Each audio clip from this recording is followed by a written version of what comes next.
Alright guys, the best nodes literally dropped like a couple hours ago, and I have been farming like an absolute madman. Still have not gotten the final CE drop, but I promise I'm gonna get it. I'm gonna get those CE drops. It always takes me a little bit. That's why you see in some of the videos in the background where I'm kind of showing you different team comps. I, did some myself, and also got one of my friends to maybe do some other ones for units that I might not actually have.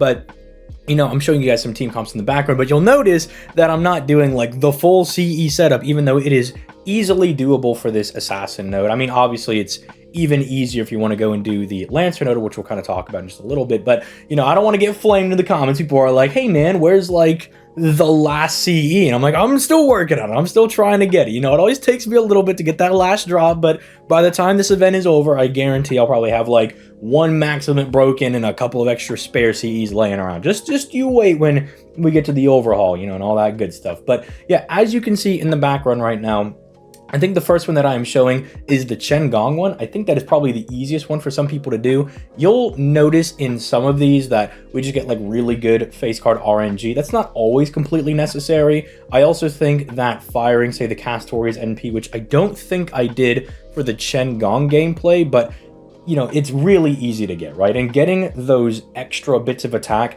can definitely mitigate some of the RNG for, say, some of that card RNG that you do need to find, but it's not all that bad to do, if you do have, say, a weaker box. Like, I would still rather rely on a little bit of card RNG, like maybe needing to find one of your cards, but still being able to do a full CE setup over the course of an event, because you'll just get more drops. In worst case scenario, it probably becomes like a 4-turn farm if your account is just not quite up to snuff. But if you're going to go along the lines of using, say, Castoria, do try to take advantage of finding those different arch chains. And even if you can find friends that you just have their append skills and stuff done, those are really easy to kind of get those NPs firing. It's pretty much guaranteed, because you'll find a Castoria friend that already has like the starting 50% charge, and then between their two charismas, that's already the 60% that technically the 50%, but she's going to get 60% from both of their charismas, and that's going to allow her to fire. And God forbid they are NP5, that is going to be like a huge 50% attack buff. That definitely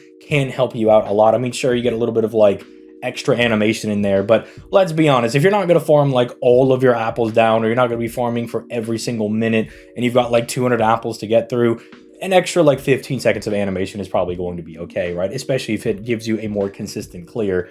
So, finding that is good, but finding one that has the append skill allows you to save the charisma, and you don't need to go ahead and pop that Castorius things, like say turn 1 or something along those lines, because then you start at 70%, you get the immediate 30% from one of their charismas, and then that Castoria can then fire their NP. Instant access if you just need more firepower right at the start, which I don't know why you would. The initial node is kind of small, but hey, just throwing it out there that is an option. But I do think the Chen Gong one is fairly easy to do. It can get a little strange at times. Like you'll see, and I think the thing that's going to be the most annoying for people is the Oni, because the Oni is the second wave. He's 158k, which is just oddly a little big. Also doing my Space Ishtar run, and the build that I was doing, that one did require a bit of card RNG, although I've since like kind of mitigated that, but it's getting a little late and I would like to go to bed, so forgive me for not re-recording some of those videos, sorry. But it's a little annoying that he is that big, considering that the third wave is usually when your units have stacked a lot, or you're going to fire, say, your Space Ishtar's third skill to get the extra arts buff. You're going to pop her NP damage skill, especially if you're plug suiting in Oberon, like I believe I was doing for my Space Ishtar. And then you're also getting the extra damage for anybody you plug suit in, or for actually using, say, the plug suit attack buff, or if you're using, I believe it's the...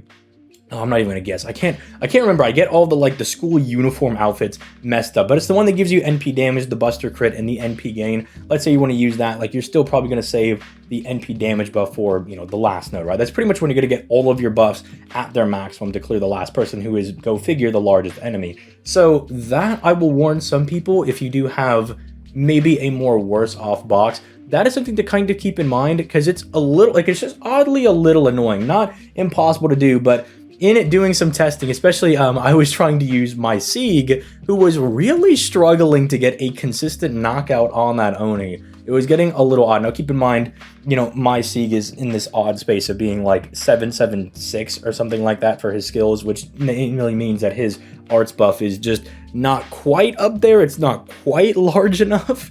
And so maybe that is something that was causing it to be a struggle, but that was an additional thing that I wanted to show for people, because Sieg's a free to play, right? And I was like, a lot of people probably do have Sieg, especially with like the Apocrypha rerun that we got. So it's like, you know, you could probably use this guy. I don't doubt that it's possible. In fact, I think it's entirely possible, but I was just getting very frustrated because some of the damage rolls were just not there. I believe my friend did a Buster setup, and he did one with Nitocris, which I am going to advise people. I think using Nitocris is super insane. I think if you're not going to go along the lines of, say, using Shen-Gong and all of his different bullets, because maybe you just don't have enough supports to kind of cycle through. Maybe you don't have someone like Oberon to really just absolutely booty blast the last node, you know, just take out Semiramis. Maybe you don't have any of that. You want to go and along like a different line, you know, using someone like Nitocris, and especially someone like Cersei can be very good. I would have showcased the Cersei setups, which I'm sure you're going to be able to find if you look around on YouTube or something, or somebody in the Discord can definitely help you out on that one. I wanted to showcase it here because I think it's actually kind of neat that we actually get a really good usage for Cersei, but my Cersei is like skill 111. Like, I'm not afraid to admit, not all of my servants are fully leveled up, man, because the first couple of years that I was playing FGO, I was playing a lot more casually, and I really wish I hit a lot more of those lottos like way harder and started leveling up my guys, because now I'm just sitting around with like half these units with the most abhorrent skills you've ever seen. Like, my Ketz has been 787 or something for like the last, I think, since I got her when she came out for Babylonia. Like, I don't think she's actually gotten any higher than that, because it's just like, dude, she ate all my resources. But regardless, that's why I'm talking about it right now, that a combination of using Nitocris and Cersei, who are units that you might have, they are 4 stars, and I learned my lesson by saying that everyone already has Emia, right? A couple of years back. I learned my lesson to not assume that it's like, oh yeah, these are like easy things that everybody's gonna have, especially because they are 2 4 stars that you really want to have, especially with your Cersei being maybe a little bit higher NP. I believe you want at least like NP2 or something for her to get like good consistent clears. But if you do have them, those are guys that I highly consider using for these different setups. The only thing that I think might be possible if you're a quick enjoyer is I think Izumo could get this done. And correct me if I'm wrong here, but let's say you just have your Nitocris or, you know, whatever have you clear the first wave for you. I think between Izumo having the 50% charge from, say, like a maximum broken CE, or at least 30% plus like a 20% append, could just fire her own battery, get up to 100%, and no matter how much she refunds back, you could, you know, have Scotty A give her all the buffs, and then Scotty B plug suit her in, and that's at least guaranteed 100%. So you should be able to do quick setups if you can find Izumo or like any other quick servant that can kind of just get themselves to their NP, right? I do think that is kind of possible. I don't think quick looping per se, saying like using like an AoE, I just do not think quick has the ability to refund their NP that well that it's really that possible. But I think it's very ironic when I was sitting around thinking, I was like, oh man, who would be really good for quick? Who is someone that I can recommend? I was like, okay, I need a single target quick that is a 50% battery and is like super effective against assassins. I'm like, it's just Izumo, who I got booty blasted on. Like, I absolutely whiffed getting Izumo. But if there's anybody like that, and again, there's any other combination, say it's like, I believe Tyra has like a 30% battery. If you have a maximum broken CE, you pop in Tyra with like her append, you know, that gets you to 100%. Then you can just do the whole Scotty like plug suit in thing. I don't know if an NP1 Tyra can get it done.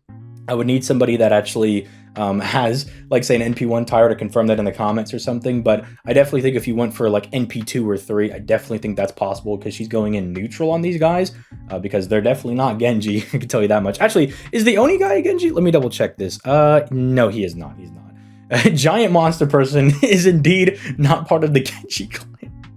But okay, I had to double check there to be like, well, I know Semiramis isn't, but let me double check so I'm not like getting someone in the comments being like, I'm actually ZTL. You didn't know that the giant Oni is technically again, like, okay, I'm glad that I was able to confirm that one. But anybody that has, say, like power mod against these guys, or that has like, say, 50 to 30% battery, depending on your append skill and whether or not your CE's maximum broken, obviously, I think they could be like really good going into this as well. So if you do have some, you know, quick wifey that you want to bond farm, because understand, I'm really sad that I really want to use Morgan for this, but I think without doing like, say, like a K-scope setup or something, like the normal Buster farming comp, it's like, I don't think there's a way to get her to do it. Well, no, I could do it once I maximum break the CE, but I don't have it maximum broken. So before someone's like, no, you could definitely do it with the 50% starting charge, understand that I have not maximum broken mine yet, but I'm really sad that my initial farming, and until I'm not able to limit break the CE, I don't get to use Morgan for this, because that's free bond, baby. Like, we're trying to get her leveled up. That's the wifey.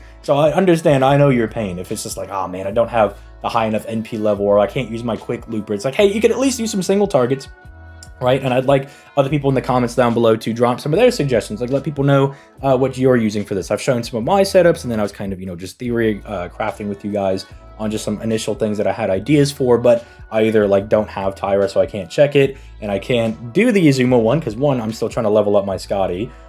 You know, I don't have the QP, funny enough. Like, I'm trying to level up her skills. I'll like open up a couple boxes, and it'll be like, and there's another skill leveled. All right, now it's wait to go back to farming. But I think one of the other things that is worth considering is, if you're not as hurting for QP as, say, a lot of other people, you could just go back down to the Lancer node after you've cleared out the shop and you don't want to sell, say, the gold currency, because again, probably you just better on QP. You could go farm that, because that does drop eggs. That's something that I'm kind of considering, maybe swapping back to do that one, because eggs, I think, are always just really, really nice to have. It's just one of the more annoying gold currencies to go farm in like Lost Belt 4. So just being able to grab some of those can be kind of nice. And we always meme about it, but like lanterns, oddly enough, seem to kind of be in supply as of late over on JP. Like, for some reason, maybe it's just the specific guys I'm pulling, but everyone's like, hey, can I get some lanterns? It's like, what is with this like surge of people wanting lanterns? It's so frustrating. So I might panic farm that for like, I don't know, like 10, 15 apples, just grab a couple extra eggs and stuff, but just stuff to consider.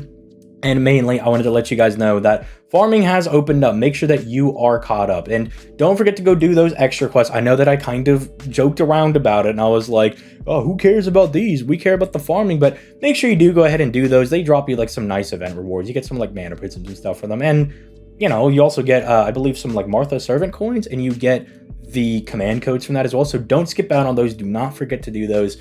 And with that, you know, good luck on the CQ. If you want to take a little bit of a break, go do that. I'll probably drop my videos on those probably here in a good couple of days. I want to make sure that I'm getting through my farming. I want to make sure that I am not going to be struggling for QP for a good while. But I hope you guys have a good event. I hope you get a big haul for Christmas. And do not forget that we have raids coming up after this, which I will do an event guide closer to when Too Goods could probably gets announced over here on NA. But the rewards over there are also very good. So do not burn out on all of your apples, or at least save, say, like your gold and silver apples for when the raids do come, because the raids are actually pretty strong. So yeah, with all that being said, I will catch you guys in the next one, and yeah, I'm going back to farming.